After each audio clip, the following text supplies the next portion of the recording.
Hi guys, welcome to my YouTube channel. ഇന്ന് നമ്മൾ കാനഡയിൽ വണ്ടർലാൻഡിൽ പോവാണ്. ഒരുപാട് നാളായി പോകണമെന്ന് വിചാരിക്കുന്നു. ഭയങ്കര എക്സൈറ്റഡ് ആണ് പോകാൻ വേണ്ടിയിട്ട്. ഇത് അങ്ങനെ എപ്പോഴും ഓപ്പൺ ആവില്ല.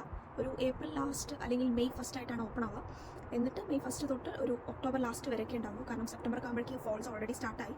അപ്പോൾ കുറച്ച് തണുപ്പുണ്ട്. ഫോൾസ് ആകുമ്പോൾ ഒരു 14-15 ഒക്കെ ആവും. നമ്മുടെ ടെമ്പറേച്ചർ അപ്പോൾ അത്യാവശ്യം നല്ല തണുപ്പുണ്ടാവും. ഒക്ടോബർ വരെ ഇത് ഓപ്പൺ ആവുള്ളൂ. ഒക്ടോബർ കഴിഞ്ഞാൽ അത് ക്ലോസ് ആവും. അപ്പോൾ നമ്മളിപ്പോൾ അങ്ങോട്ട് പോകാൻ നിൽക്കുകയാണ്. കുറച്ചൊരു മഴയൊക്കെയുള്ള പോലത്തെ ഒരു ദിവസമാണ്. അത്ര അധികം സൺലൈറ്റ് ഇല്ല എന്ന് പറയുമ്പോൾ കുറച്ച് സൺലൈറ്റ് വരുന്നുണ്ട്. പക്ഷേ എന്നാലും കുറച്ച് തണുപ്പുള്ള ദിവസമാണിന്ന്. അപ്പോൾ നമ്മളെല്ലാവരും കൂടി ഫാമിലി ആയിട്ട് അങ്ങോട്ട് പോകാൻ നിൽക്കുകയാണ്. ഈ പറഞ്ഞ പോലെ 330 ഏക്കറിലായിട്ടാണ് നിൽക്കുന്നത്. അപ്പോൾ ഒരു 18ഓളം റോളർ കോസ്റ്ററും 17ഓളം വാട്ടർ റൈഡ്സ് കാര്യങ്ങളൊക്കെ ഉണ്ട്. അപ്പോൾ എത്രയൊക്കെ കയറാൻ പറ്റും എന്നറിയില്ല. എല്ലാത്തിലും കയറണം എന്നാണ് വിചാരിക്കുന്നത്. 10 മണി വരെ ഉള്ളൂ. 10 മണിക്ക് ഇത് ക്ലോസ് ചെയ്യും. അപ്പോൾ നമുക്ക് പറ്റാവുന്നത്ര എല്ലാത്തിലും കയറണം എന്നാണ് വിചാരിക്കുന്നത്. അപ്പോൾ നമുക്കിനി അവിടെ എത്തിയിട്ട് കാണാം എന്തൊക്കെയാണ് കാര്യങ്ങളെന്നൊക്കെ ഞാൻ കാണിച്ചു തരാം. അങ്ങനെ നമ്മളിവിടെ എത്തിയിട്ടോ. നമ്മുടെ വീട്ടിൽ നിന്ന് ഒരു 80-82 കിലോമീറ്ററൊക്കെയാണ് വണ്ടർലാൻഡിലോട്ടുള്ളത്. അതായത് 1 മണിക്കൂറിൻ്റെ ഡ്രൈവാണ് നമുക്കുള്ളത്.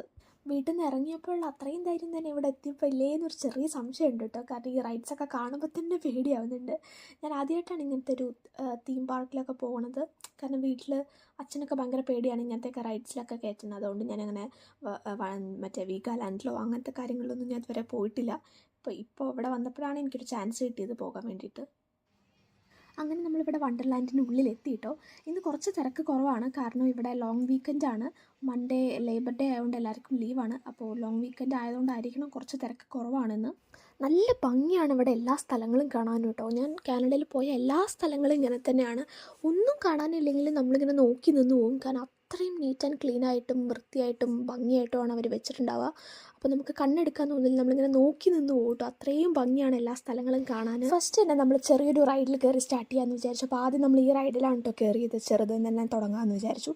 പിന്നെ ബിജു മേനോൻ പറഞ്ഞ പോലെ പരിപ്പ് വന്നു, കാളം വന്നു, തോരൻ വന്നു, 2 കൂട്ടം പായസം വന്നു എന്നൊക്കെ പറഞ്ഞ പോലെ നമുക്ക് എന്തൊക്കെ വന്നു, എന്തൊക്കെ കയറി, ഏതിലൊക്കെ കയറി എന്നുള്ളത് ഒരു ഐഡിയ ഇല്ല. അത്രയും റൈഡിൽ കയറിയിട്ടുണ്ട്. മനുഷ്യൻ്റെ ഊപ്പാട് ഇളകി അത്രയും അവസ്ഥയായിരുന്നു. ഇത് നമ്മളിവിടെ ഫുഡ് കഴിക്കാൻ വന്നതാണ് കേട്ടോ. നമുക്ക് ഇതിൻ്റെ ഉള്ളിൽ തന്നെ ഒരുപാട് റെസ്റ്റോറൻറ്റ് കാര്യങ്ങളൊക്കെ ഉണ്ട്. നമ്മൾ രാവിലെ നേരത്തെ ഇറങ്ങിയതുകൊണ്ട് തന്നെ ഒരു ബ്രെഡ് മാത്രമേ കഴിക്കാൻ പറ്റുള്ളൂ. അപ്പോൾ നല്ല വിശപ്പുണ്ടായിരുന്നു. നമ്മളിവിടെ ടിക്കറ്റ് എടുത്തത് $50. നമ്മൾ 5 പേരുണ്ട്. അതിൽ 5 പേരിൽ ഞങ്ങൾ 2 പേർക്ക് ഡിന്നർ അല്ല എന്താണ് 2 പേർക്ക് നമ്മൾ ഫുഡും കൂടെ ഇൻക്ലൂഡ് ചെയ്തിട്ടുള്ളതാണ് എടുത്തത്. അപ്പോൾ ആ 2 പേർക്ക് $70 അങ്ങനെയാണ് എടുത്തത്. അത് തന്നെ നമുക്ക് കഴിച്ച് തീർക്കാൻ പറ്റില്ല. കാരണം ഇവിടെ കിട്ടുന്ന ഫുഡ് എന്ന് പറഞ്ഞാൽ മറ്റേ നാച്ചോസ് അങ്ങനത്തെ ഓരോ ഫുഡാണ് കിട്ടുക. ഞാൻ വിചാരിച്ചു വല്ല പീച്ച കിട്ടും അങ്ങനെ കുറഞ്ഞെന്ന് വിചാരിച്ചു. പക്ഷേ അങ്ങനത്തെ ഫുഡൊന്നുമില്ല. അപ്പോൾ നമുക്ക് 5 പേർക്കും നമ്മൾ ഫുഡും കൂടെ ഇൻക്ലൂഡ് ചെയ്തിട്ടാണ് എടുത്തിരുന്നെങ്കിൽ ഭയങ്കര നഷ്ടമായിരുന്നു. നമുക്ക് ഫുഡ് പുറത്തേക്ക് എടുത്ത് കൊടുത്തിട്ട് എല്ലാവർക്കും കഴിക്കാം. അപ്പോൾ ഗ്രൂപ്പിൽ ഒരു 1-2 പേർക്ക് ഉണ്ടെങ്കിൽ തന്നെ നമുക്ക് എല്ലാവർക്കും എടുക്കാം. അതിൽ ഒരു തവണ എടുത്തു കഴിഞ്ഞാൽ പിന്നെ നമുക്കൊരു 90 മിനിറ്റ്സ് കഴിഞ്ഞിട്ടാണ് നെക്സ്റ്റ് ടൈം ഫുഡ് എടുക്കാൻ പറ്റുള്ളൂ. പക്ഷെ അൺലിമിറ്റഡ് ആണ്. 90 മിനിറ്റ്സ് കഴിഞ്ഞ് നമുക്ക് എടുക്കാം. അങ്ങനെ നമുക്ക് എത്ര വേണേലും എടുക്കാൻ പറ്റും. അങ്ങനെയാണ് അതുള്ളത്. ഞാൻ പറഞ്ഞതിലൊരു ചെറിയ ചേഞ്ച് ഉണ്ട് കേട്ടോ. ഫുഡ് നമുക്ക് നാച്ചോസ് മാത്രമൊന്നുമല്ല, എല്ലാ ഫുഡും കിട്ടും. നമുക്ക് ഓൾമോസ്റ്റ് എല്ലാ റെസ്റ്റോറൻറ്റിലും നമ്മുടെ ഈ ടിക്കറ്റ് വെച്ച് നമുക്ക് കയറാൻ പറ്റും കേട്ടോ. അപ്പോൾ നമ്മൾ പീച്ച കഴിച്ചു, ഹോട്ട് ഡോഗ് കഴിച്ചു, ചിക്കൻ വിങ്സ്, അങ്ങനെ ഓൾമോസ്റ്റ് എല്ലാ സാധനങ്ങളും നമ്മൾ ട്രൈ ചെയ്തു. അപ്പോൾ നമ്മൾ 2 പേർക്കാണ് എടുത്തത് ഫുഡുള്ള ടിക്കറ്റ്. അപ്പോൾ നമ്മൾ 5 പേരായിരുന്നു. എന്നിട്ട് തന്നെ നമുക്ക് കഴിച്ച് തീർക്കാൻ പറ്റിയിട്ടുണ്ടായിരുന്നില്ല. അപ്പോൾ നമ്മൾ 5 പേർക്കും കൂടെ എടുത്തിരുന്നെങ്കിൽ ഭയങ്കര നഷ്ടമായിരുന്നു. വെറുതെ വേസ്റ്റായി പോയിരുന്നു. കാരണം നമുക്ക് അത്രയ്ക്കൊന്നും കഴിക്കാൻ പറ്റില്ല. അൺലിമിറ്റഡ് ആയതുകൊണ്ട് തന്നെ ഓരോ 90 മിനിറ്റ്സിലും കിട്ടും. അപ്പോൾ നമുക്ക് അത്രയൊക്കെ തന്നെ കഴിച്ച് തീർക്കാൻ പറ്റുള്ളൂ കേട്ടോ.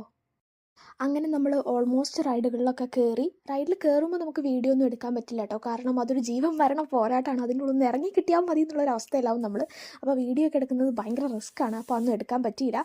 ഇനിയിപ്പോൾ നമ്മൾ വാട്ടർ റൈഡ്സിലോട്ട് പോവുകയാണ്. 7 മണിക്ക് അത് ക്ലോസ് ചെയ്യും. അപ്പോൾ 7 മണി വരെ അവിടെ എൻജോയ് ചെയ്തിട്ട് വേണമെങ്കിൽ നമുക്ക് തിരിച്ച് വീണ്ടും ഇങ്ങോട്ട് തന്നെ വരാം. 10 മണി 10:30 ആവും ഇത് ക്ലോസ് ചെയ്യാൻ. അപ്പോൾ വാട്ടർ റൈഡ്സ് കഴിഞ്ഞ് ഇങ്ങോട്ട് വരാമെന്നാണ് നമ്മൾ വിചാരിക്കുന്നത്. അങ്ങനെ നമ്മൾ വാട്ടർ റൈഡ്സിലൊക്കെ കയറി വന്നു കേട്ടോ. അവിടെ നമുക്ക് ഫോൺ കൊണ്ടുപോകാൻ പറ്റില്ല. നമ്മുടെ ഫോണും ഡ്രസ്സൊക്കെ ലോക്കറിൽ വെച്ചിട്ട് വേണം അതിൻ്റെ ഉള്ളിലോട്ട് പോകാൻ. പിന്നെ ഷോർട്സ് ഇട്ടിട്ടേ കയറാൻ പറ്റുള്ളൂ. ഞാനും ചേച്ചിയും ഷോർട്സ് ആയിരുന്നില്ല ഇട്ടിരുന്നത്. അപ്പോൾ റൈഡ്സിനൊക്കെ കയറുമ്പോൾ അവർ അലൗഡ് അല്ല, ഷോർട്സ് ഇടാതെ ഉള്ളിൽ കയറ്റില്ല എന്നൊക്കെ പറഞ്ഞു. പിന്നെ ഞങ്ങളുടെ പാൻറ്റൊക്കെ മടക്കിയൊക്കെ വെച്ചിട്ടാണ് കേട്ടോ ഉള്ളിലോട്ട് കയറിയത്. അപ്പോൾ അങ്ങനെയൊക്കെ ഉണ്ട്. ആരെങ്കിലും വരുന്നുണ്ടെങ്കിൽ അതൊക്കെ ശ്രദ്ധിച്ചോളൂ. പിന്നെ രാത്രി ഒരു 10:30 ആയിട്ടുണ്ടാവും കേട്ടോ. ഞങ്ങൾ ഇവിടെ നിന്ന് ഇറങ്ങാൻ 10 മണിക്ക് ഇവിടെ എത്തിയതാണ്. എന്നിട്ടും ഒരു 5-6 റൈഡ് ഞങ്ങൾക്ക് കയറാൻ ബാക്കിയാണ്. പക്ഷേ ഇനിയൊരു റൈഡ് പോയിട്ട് ഞങ്ങൾക്ക് അനങ്ങാൻ വയ്യാത്ത അവസ്ഥയാണ്. ഒന്ന് ചെന്നിട്ട് കിടന്നാൽ മതി എന്നുള്ളൊരവസ്ഥയായി. കാരണം അത്രയും വയ്യാണ്ടായി ഓരോന്നിലും കയറിയിട്ട്. അപ്പോൾ അത്രയേ ഉള്ളൂ. Tata bye bye, see U.